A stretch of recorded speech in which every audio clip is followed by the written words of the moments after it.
Kisah ini berawal ketika aku ketahuan majikanku saat aku lagi asyik melakukan senam mandiri. Di saat-saat tertentu aku memang suka melakukannya.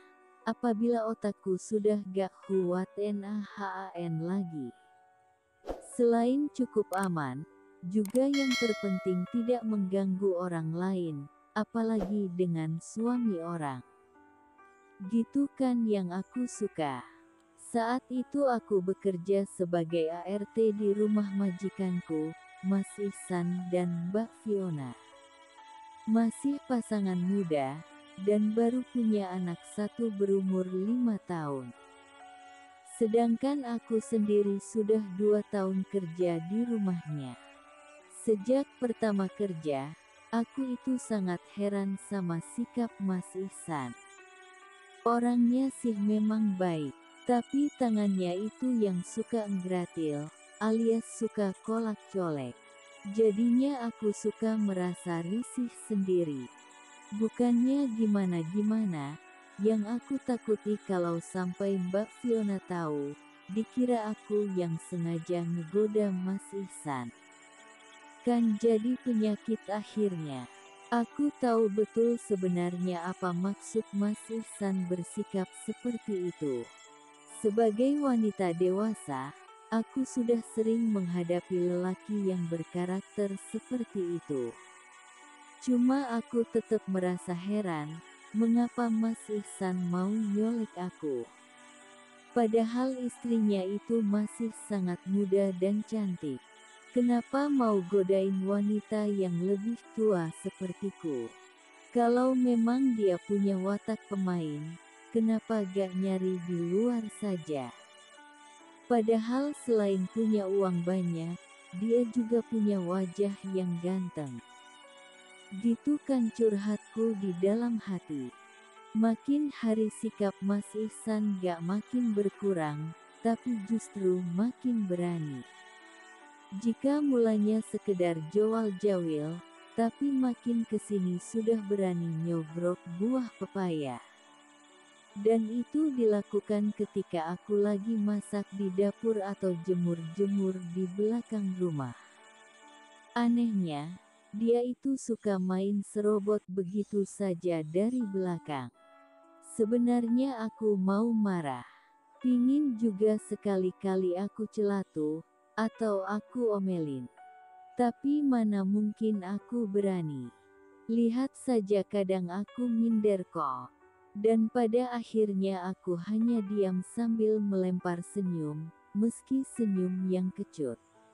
Barangkali, sikapku yang seperti itulah kemudian dianggap Mas Ihsan sebagai sikap malu-malu kucing. Dan hal itu juga yang bikin dia tambah berani saja. Lagi-lagi, sebenarnya yang paling aku khawatirkan jika sampai Mbak Fiona tahu. Mas Ihsan pasti akan melakukan pembelaan kalau emang ketahuan. Dia bisa saja bersilat lidah, dan akhirnya aku yang akan jadi sasaran pemecatan. Iya kan?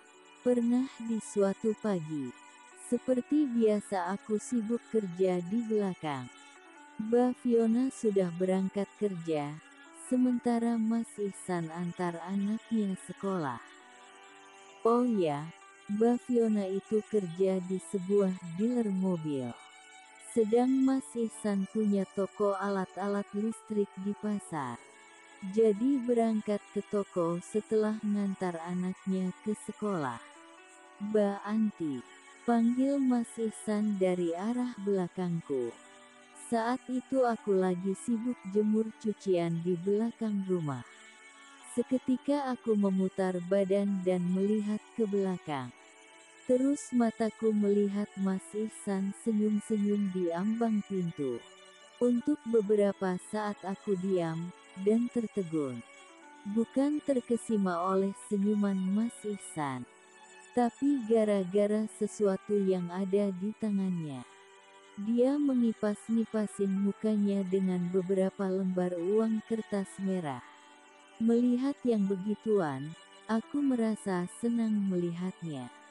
Gak tahu juga, Kenapa kalau lihat siluman kertas seperti itu, mataku bisa berubah warna menjadi ijo-ijo pink.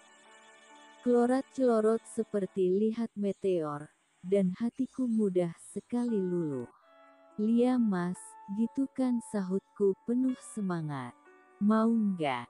Sini toh, katanya masih dengan kipas-kipas sengaja mamerin.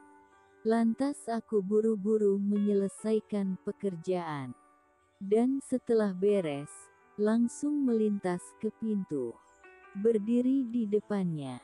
Itu uang apa mas? Tanyaku. Ini uang buat Mbak Anti lah, gitu kan katanya. Uang gajian gitu maksudnya. Bukanlah. Ini baru tanggal berapa kok gajian? Terus uang apa? Tanyaku makin penasaran. Tanpa ngomong lagi, Mas Ihsan meraih tanganku dan menariknya, kemudian dibawanya masuk. Anehnya aku manut saja. Mungkin karena masih penasaran dengan uang itu. Masak mau dikasihkan aku, batinku. Kami sudah sampai di ruang tengah. Mas Ihsan mengambil duduk di kursi, sementara aku dibiarkan berdiri di depannya. Tentu aku jadi grogi kan, karena tanganku masih dipegangnya. Di saat hati masih diliputi perasaan heran, tiba-tiba Mas Ihsan bangkit berdiri, hingga kami jadi berhadapan dekat sekali. Tentu aku kaget banget, dan efeknya aku gak bisa berbuat apa-apa. Sampai aku diem saja sewaktu Mas Ihsan membungkuk, dan seketika miel ulu amat di IBR-ku. Tapi hanya sesaat. Dari situ aku jadi tahu apa yang diinginkan majikanku ini. Jelas, ia mau mengajakku, kayak gitu kan. Mas, ucapku seraya mundur selangkah. Mbak Anti mau ini gak? Tanyanya sambil mengangkat uang di depan mukaku. 5 lembar merah itu yang bikin aku tergoda. Mau. Tapi mas, sahutku, bingung, gitu kan. Kalau mau kita harus titik-titik dulu. Tapi aku takut mas. Takut kenapa emang? Kalau Mbak Fiona tahu, kan dia gak ada, kenapa takut? Aku tambah bingung. Jujur, untuk masalah uang, selalu bikin aku gak bisa berkutik. Tapi dalam hitungan beberapa menit aku masih diam. Belum kasih keputusan. Namun begitu, aku tetap diam kala Mas Ihsan sudah kembali beraksi. Untuk saat itu bukan sekedar merujak, BIBIR saja, tapi satu tangannya sudah merambah kemana-mana. Tapi aneh, aku gak berusaha menolak, malah sudah larut dan tenggelam dalam ombak yang dihempaskan Mas Ihsan. Sebenarnya ini wajar, karena sudah lama juga aku gak pulang. Kalau gak pulang otomatis aku jadi nganggur. Tapi sebagai wanita baik-baik, aku berusaha nahan. Cuma apesnya, aku sudah bisa bertahan, tapi ketika mataku melihat siluman kertas aku jadi gak berdaya. Dan untuk selanjutnya, aku hanya ngangguk saja saat Mas Ihsan minta izin MILEFAZ secuil keakain rahasia pada diriku. Dan sumpah, aku gak bisa memungkiri, Mas Ihsan luar biasa. Dia mampu bikin aku terbang tinggi, melayang-layang di awan, dan memandang dunia dari atas sana menjadi kecil tapi indah sekali. Untuk sementara, aku jadi lupa tentang diri sendiri, karena saking begitu dalamnya menikmati keindahan alam bawah sadarku. Sampai tanpa malu karena setengah sadar, akulah yang justru minta nambah dan nambah lagi. Sepertinya menu sarapan pagi kali ini memang jauh berbeda dari biasa yang aku terima. Mungkin juga karena ini menu baru, sehingga sarapan pagiku lebih banyak dan lebih mantap. Mas Ihsan kan ganteng, kenapa gak cari di luar yang lebih oke? Tanyaku, di antara nafas yang masih ngos-ngosan. Gak mau, jawabnya cekak. Tapi saya kan sudah tua. Kayak gitu kan kataku, emang umurku sudah 38 tahun. Aku emang sedang nyari yang tua kok. Kan ibih mantap yang muda mas. Kan sudah ngerasain. Gitu kan jawabnya. Hah, aku kaget. Fiona kan masih muda, ujarnya. Seperti tahu arti kekagetanku. Tapi, aku gak lanjutin berucap. Karena Mas Ihsan menutup mulutku dengan jari telunjuknya. Lantas katanya. Aku ini mau nolong Mbak Anti. Malah nyuruh nyari di luar, gimana sih? Gitu kan kata Mas Ihsan. Nolong saya mas. Kataku, gak paham. Sekarang aku tanya, tapi tolong jawab yang jujur. Emang, tanya apa sih mas? Mbak Anti lama gak ketemu suami apa gak pingin? Ya, pingin. Tapi saya bisa nahan. Ah, bohong. Kok bohong? Aku gak bohong kok mas, begitu kan kilahku. Aku tahu kalau Mbak Anti setiap saat suka senam, sendiri kan, iya kan? Mendengar itu aku kaget setengah hidup. Kedua mataku melebar melihatnya.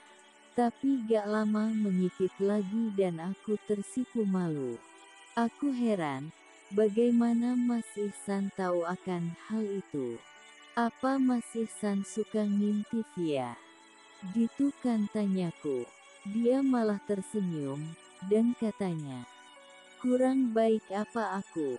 Sudah dikasih obat pingin, dikasih duit lagi. Aku tambah malu saja. Sungguh, aku gak ngangka dia tahu apa yang aku lakuin. Mulai sekarang, ketimbang sendiri, mending aku kasih. Gimana? Kayak gitu kan tanyanya. Aku gak langsung jawab. Diam campur bingung. Sebenarnya dalam hati kecilku mau-mau saja. Tapi kalau sampai Mbak Fiona tahu, kan bahaya. Takut kalau Fiona tahu kan? Tanyanya, seperti tahu kekhawatiranku. Lia mas, jawabku yang secara tidak langsung menggambarkan suasana hatiku. Kita kan gak setiap hari kan? Dan pas dia kerja saja, katanya. Tapi, aku ragu-ragu. Tapi kenapa? Kira-kira suami saya tahu gak ya? Suamimu tahu. Dia kan gak pernah kesini toh. Maksudnya bukan itu mas. Terus tahu gimana? Kan punya Mas Ihsan itu jumbo. Entar kalau dia komplain jadi kelonggaran, terus gimana mas? Gitu kan jelasku. Seketika tawa Mas Ihsan meledak. Ya nanti sebelum pulang, Mbak Anti harus rajin minum jamu toh, haha. Dia ketawa lagi. Mau gak mau aku jadi ikut tersenyum. Dan sejak saat itu, kami selalu melakukan, tapi di siang hari. Stop di hari libur, karena Mbak Fiona di rumah. Aku memang merasa nyaman, bahagia, dan aku jadi tambah kerasan. Bahkan aku sudah gak mikir lagi dikasih duit. Hanya sekali yang pertama itu saja. Setelahnya aku gak mau terima. Karena aku juga butuh. Rasanya gak lucu, kalau aku juga merasakan enaknya tapi kok minta upah. Aneh kan? Kayak gitu pemikiranku. Sampai saat ini. Ketika cerita ini aku tulis, semuanya masih berjalan dengan lancar dan aman.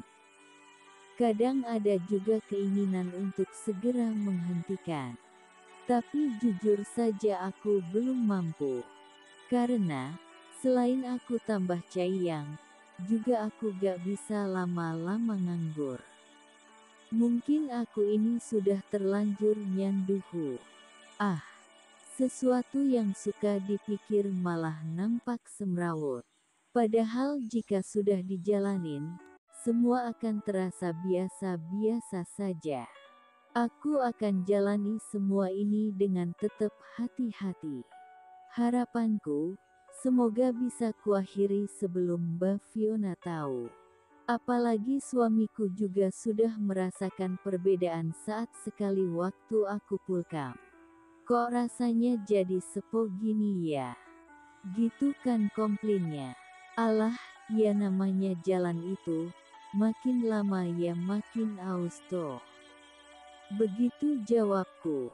Tapi hati kecilku tetap tak bisa berbohong, bahwa aku telah berbuat curang, bahwa aku telah mengecewakan, itu semua memang, iya. Pada saat yang tepat nanti, pasti semua akan kuakhiri. Gak mungkin aku akan terus hidup begini, dan satu-satunya cara, aku harus berani memutuskan keluar dari kerja di rumah Mas Ihsan dan Mbak Fiona.